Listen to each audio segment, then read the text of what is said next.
जय गणेश, जय महाकाल, जय मां परांबा। हर हर महादेव। मित्रों, हमने पिछले वीडियो में एक बात की थी कि गुरु कब मिलेगा, उससे पहले हमें क्या करना चाहिए। तो देखिए, उससे आगे का जो प्रश्न है वो है कि गुरु को कैसे पहचाने और गुरु के माध्यम से हम आध्यात्मिक सफलता कैसे प्राप्त करें। तो देखिए, गुरु को आप पहचानेंगे स्वयं। आपकी अंतरात्मा, आपके अंदर बसे हुए परमात्मा का जो अंश है वो आपको गुरु को पहचानने में आपकी मदद करेगा या पहचान करवाएगा। दूसरी चीज कि गुरु के माध्यम से आप आगे कैसे अग्रसर होंगे, आध्यात्मिक उन्नति या परमात्मा के पथ पर आप कैसे चलेंगे। तो देखिए, परमात्मा स्वयं नहीं आता, परमात्मा किसी ना किसी के रूप में आता है। तो बात करें कि गुरु को कैसे पहचाने।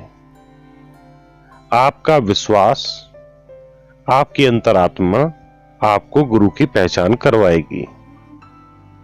उससे पहले आप जान लें, ये जरूरी नहीं कि गुरु एक 60 साल का, 50 साल का, 100 साल का, लंबे बालों वाला, लंबी दाढ़ी वाला या जटाधारी या जिसके के पास 100 लोगों की भीड़ हो या माइक पर प्रवचन करने वाला ऐसा हो, ऐसा कुछ भी आवश्यक नहीं है। जी हां, क्योंकि गुरु एक तत्व है। परमात्मा किस रूप में कब आपके सामने आ जाए ये कुछ नहीं पता। कृष्ण द्वारकाधीश बनकर, एक ग्वाले बनकर, महाभारत में सारथी बनकर सामने आए। क्या कोई विश्वास कर सकता है कि भगवान गाय चराएंगे? आज आप कर सकते हैं, लेकिन उस समय जब तक ऐसा नहीं हुआ था, नहीं पता था, तो लोग विश्वास करते कि भगवान तो गाय चराएंगे, भगवान तो रथ को हाँकेंगे, सारथी बनेंगे, भगवान राजा बन के आएंगे। नहीं, भगवान श्री राम ने वनवास काटा तो क्या कि मानता कि भगवान आएंगे और वो कष्ट झेलेंगे, वनों में भटकेंगे।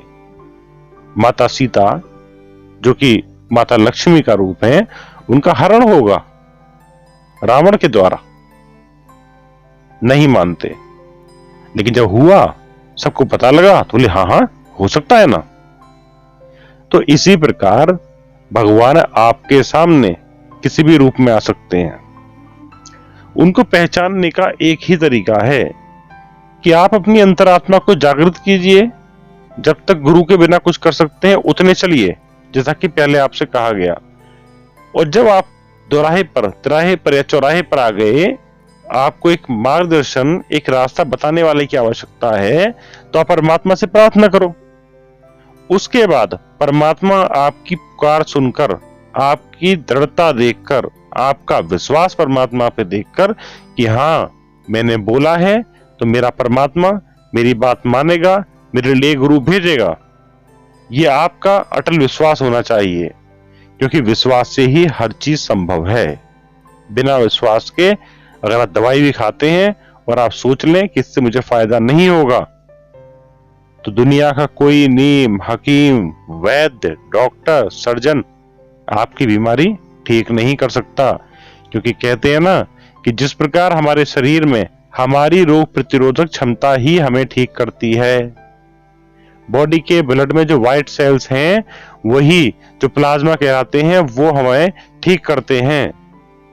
इसी प्रकार परमात्मा हमारे अंदर है, वही हमारी आध्यात्मिक क्षमता या हमारे दृढ़ विश्वास के साथ हमारा साथ देता है। अब गुरु कौन है, कैसे पहचानोगे? गुरु वो इंसान है कि जिसको देखकर या जिसको जानकर, गुरु को जानने की आवश्यकता नहीं है, जिसको जितना जानोगे उसकी उतनी कमियों को पाओगे। कभी किसी के ज्यादा मत जानो, केवल अपने भाव को देखो। जिसको देखकर आपके मन में श्रद्धा का, प्रेम का, समर्पण का भाव जागृत हो जाए। देखना आवश्यक नहीं है, जिसको सुनकर, जिसको महसूस कर कर आपके मन में श्रद्धा, प्रेम, समर्पण और पूर्ण समर्पण का भाव जागृत हो जाए, वही आपका गुरु है। जरूरी नहीं कि वो वृद्ध हो, जरूरी नहीं उसकी जटाधारी हो, वो जरूरी नहीं कि वो 50 लोगों से घिरा हुआ 5000 लोगों का गुरु हो। वो वैष्णव हो सकता है, वो शाक्त हो सकता है, वो शैव हो सकता है, वो गणपत्य हो सकता है, या वो अघोरी हो सकता है, और सबसे इतर वो एक साधारण इंसान भी हो सकता है। एक पालने में पड़ा हुआ नवजात शिशु आपका गुरु हो सकता है। एक मरणासन शैया पे पड़ा हुआ इंसान आपका गुरु हो सकता है। एक युवा, एक जवान आपका गुरु हो सकता है। क्योंकि उसको गुरु बनाएगा कौन? आपका समर्पण, आपका दृढ़ विश्वास। उसके अंदर परमात्मा का स्थापना करेगा कौन? कोई नहीं कर सकता, क्योंकि वो पहले से है। आपके अंदर भी है परमात्मा पहले से। हर शरीर में, इस शरीर रूपी चोले में जो आत्मा है ना, वो परमात्मा का अंश है।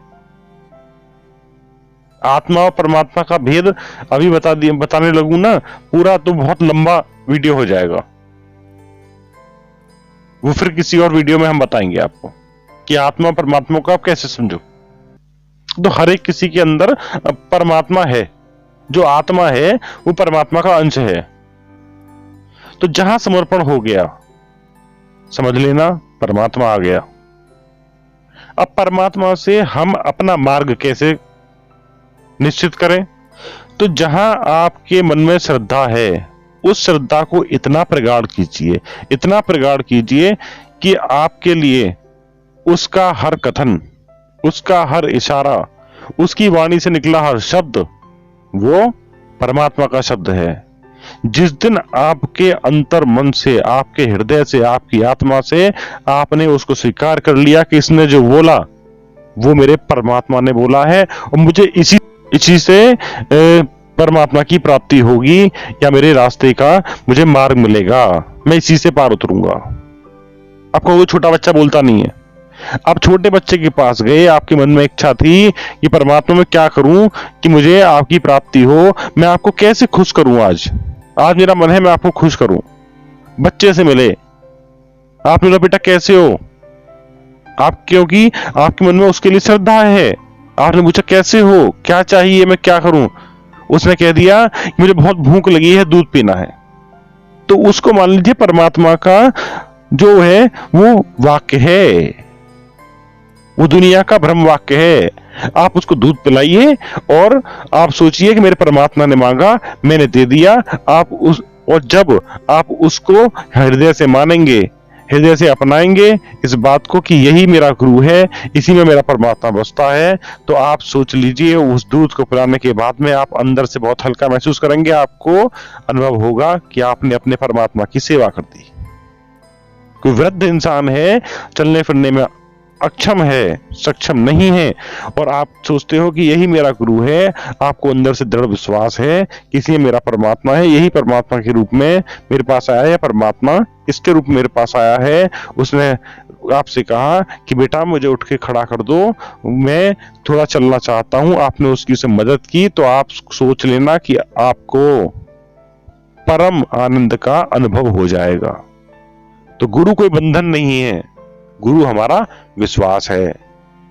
कितना भी पैसा खर्च कर लो, ठगियों के पास चले जाओ, कहते हैं ना लगा है बाजार, भांत भांत के हैं ठगिया और भांत भांत के गुरु। जितना खर्च करो उतने ज्यादा मिलेंगे गुरु, और उतने बड़े मिलेंगे गुरु। तो खर्चे को मत देखो, मत करो एक पैसा खर्च करने हैं तो धन मत करो, अपने भाव करो, अपनी भावना करो, अपना समर्पण करो। पार उतरना है तो यही गुरु है, वरना भीड़ लगी है बाजार में, जिसको इतना चाहिए ले जाओ, मिलेगा ले लो। तो गुरु ढूंढना है तो अपना समर्पण ढूंढो। आपके आत्मा में, यानी आपके अंदर बसा हुआ जो परमात्मा है, वही आपको बताएगा कि बेटा यही है। वो इशारा देगा, और इशारा पाकर जहां आपने उसको क्लिक कर लिया या आपने पहचान लिया कि ठीक है, लेकिन आपका विश्वास डगमगाना नहीं चाहिए। आज मान लिया, परसों बोले, रहने दो, कुछ नहीं हो रहा। क्योंकि आज के जमाने में लोग गुरु को चाहते हैं, मुझे पास पैसा आ जाए, मेरे पास सिद्धि आ जाए, मेरे काम बन जाए। गुरु और परमात्मा परमार्थ के लिए हैं। परमात्मा तक पहुंचने का रास्ता गुरु दिखाता है, पैसे तक पहुंचने का नहीं, सिद्धियां प्राप्ति का नहीं। और सिद्धियां और परमात्मा ये दोनों बिल्कुल अलग कॉन्सेप्ट हैं। और परमात्मा के रास्ते में सिद्धि कैसे रोड़ा है वो आपको आगे बता देंगे, क्योंकि अभी ये विषय बहुत लंबा हो गया है। तो गुरु को अगर जानना है, गुरु की प्राप्ति करनी है, तो पहले जानो अपने आप को, अपने विश्वास को। जहां आपका हृदय, आपका अंतः मन आपको इशारा करे, वहां बस लग जाओ, पूर्ण समर्पण कर दो। उसकी हर बात को ब्रह्म वाक्य मान लो, और ऐसी बात को जो आपको धन ना मांगे। मकान बेच के पैसा नहीं देना है, वो गुरु नहीं है, वो ठग है। आपकी आध्यात्मिक उन्नति आपको प्रदान करे, आपके अंतः मन को एक शांति प्रदान करे। वहां जाइए, चाहे बच्चा हो, बुढ़ा हो, जवान हो, यहां तक कि एक पशु हो, एक गौ हो, गाय माता हो, अगर उसके लिए आपके मन में गुरु का भाव आ गया, उसकी सेवा कीजिए, उसके इशारे को समझिए, वही दे जाएगा। ये कहते हैं ना, पत्थर पड़ा है साइड में तो वो पत्थर है, वही सीधा खड़ा करके फल फूल चढ़ा दिए और उसके अंदर अपने मन का भाव, अपना समर्पण डाल दिया, तो वही शिवलिंग है, वही परम शिव है, वही परमात्मा है, वही शंभु है। तो भगवान हमारे विश्वास से पैदा होता है। पत्थर में जीव आता है। मीरा बाई को विष भी अमृत बन जाता है, क्योंकि वह विश्वास था मीरा बाई को कि मेरे मोहन तूने दिया है, चल पी लेती हूं। क्या हुआ? कुछ नहीं हुआ। तो गुरु को जानना है तो ऐसे ही जान सकते हैं, बाकी मेरे हिसाब से तो कोई दूसरा रास्ता नहीं है। वरना बहुत सारे गुरु हैं, दिन में 100 बदलिए, बहुत मिलेंगे, मार्केट में बहुत है। कोई भी इच्छा हो, कोई भी संशय हो, या कोई अन्य जिज्ञासा आई हो, तो आप बोलिए, आपकी जिज्ञासा को शांत करने की पूरी कोशिश की जाएगी। और जो विषय इसके बीच में आए हैं कि सिद्धि और परमात्मा के बीच क्या अवरोध है, या ये दोनों चीजें कैसे अलग हैं, वो हम आपको बता देंगे अगर आपका इससे संबंधित कोई प्रश्न हुआ तो। इसी के साथ हर हर महादेव। आप लोग स्वस्थ रहें, मस्त रहें, प्रसन्न रहें, फिर वो आप पर कृपा करें।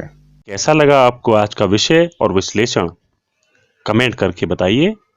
वीडियो को लाइक करें, वीडियो को शेयर करें, और यदि आपने अभी तक अपना ये चैनल सब्सक्राइब नहीं किया है तो अभी करें, और साथ में बेल का आइकन भी दबाएं। दोस्तों, यदि आप हमसे अपनी कुंडली का विश्लेषण करवाना चाहते हैं या कोई भी सलाह लेना चाहते हैं तो आप हमसे हमारे व्हाट्सएप पर संपर्क कर सकते हैं, फेसबुक पेज पर अपॉइंटमेंट दे सकते हैं, या कॉल करके बात करने के लिए आप कॉल मी फॉर ऐप के माध्यम से हमें कॉल कर सकते हैं और हमसे बात कर सकते हैं।